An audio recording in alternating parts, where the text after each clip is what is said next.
Good morning, vinyl community. How we all doing out there?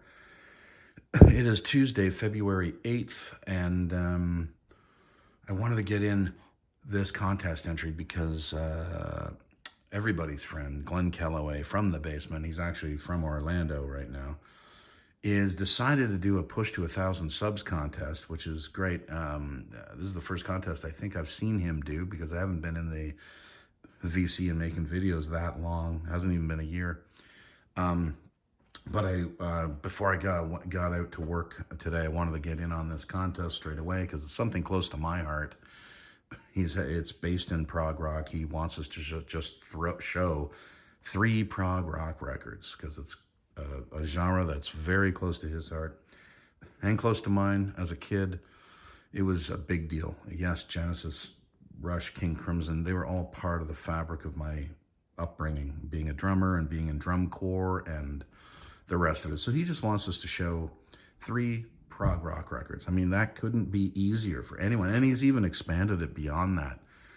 He's expanded it into, if you don't have prog, like, you can stretch it out into like semi-prog and not even like, just anyway, there's so many subgenres and things. But anyway, I decided to do, he wants us to show 3. I'm going to show 4 only because I wanted to show 4 from one individual, actually. And I'm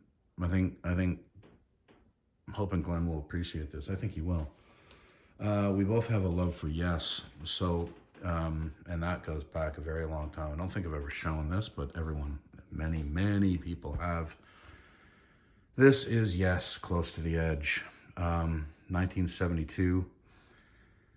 I don't need to go into any detail about this. It's just a masterpiece. It's one of Yes's masterpieces for sure.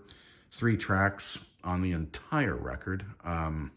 Critically well received, but beyond, and it was a huge world tour that followed, probably one of their biggest. The first side is just 1 track, Close to the Edge, with 4 parts, and the second side is 2 tracks, And You and I with 4 parts, and then Siberian Cut Through.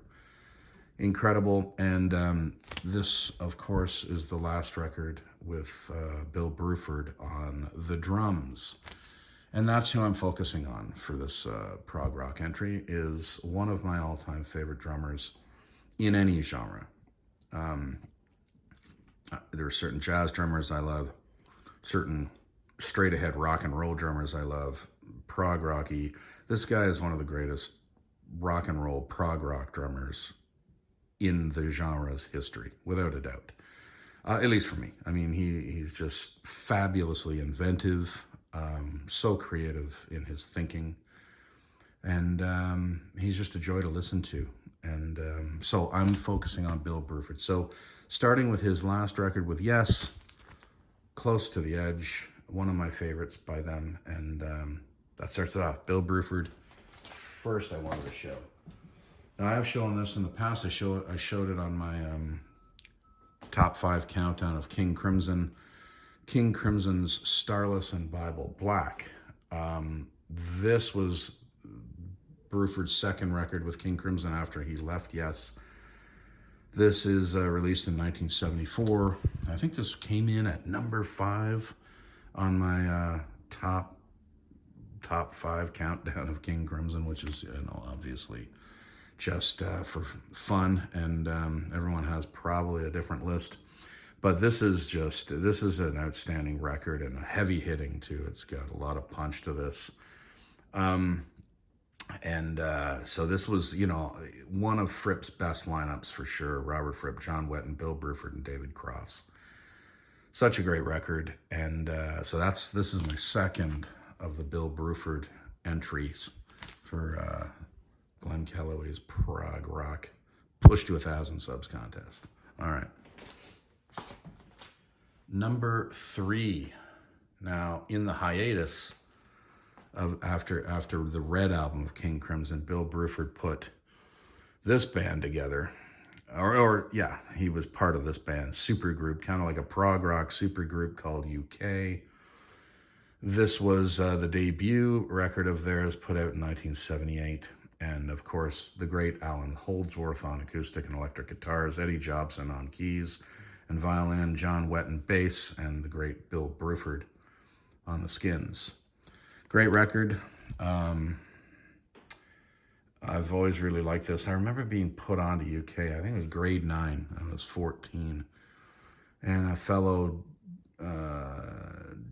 addicted drummer, he put me onto this band. And I have always loved it. And loved them, sorry. And this is an outstanding record. I think, what was it? Rolling Stone magazine in 2015 ranked it as the 30th best progressive rock album of all time. It's really good. If you don't have anything by UK, make that alteration and get their stuff, because this is fantastic. All right, and then the last one I want to show is Gradually Going Tornado, or Gradually Going Tornado. You say tornado, and oh, good Lord. Anyways, this is the third solo album by Bill Bruford, and this group that he had put together. On this record, it's Dave Stewart on keys, John Clark on guitar, Jeff Berlin on bass, Bill Bruford, of course, on drums. Another good one. And this one, he kind of went in, not this, this was the more progressive of the records by the Bruford band. Prior to this was kind of more of a jazz fusion thing, which is very cool. And I would still argue it's progressive rock, but it's progressive jazz fusion. And this is more of a progressive rock record. Really good. This was put out in 1980 and starting off the new decade early on. And another great one by Bruford. He has had such a stellar career. So that's my entry into Glen Kellaway's Prog Rock Push to 1,000 Subs contest. Congratulations, Glen. I'm sure you'll be there in no time. Have a great day. I got to get to work. Later.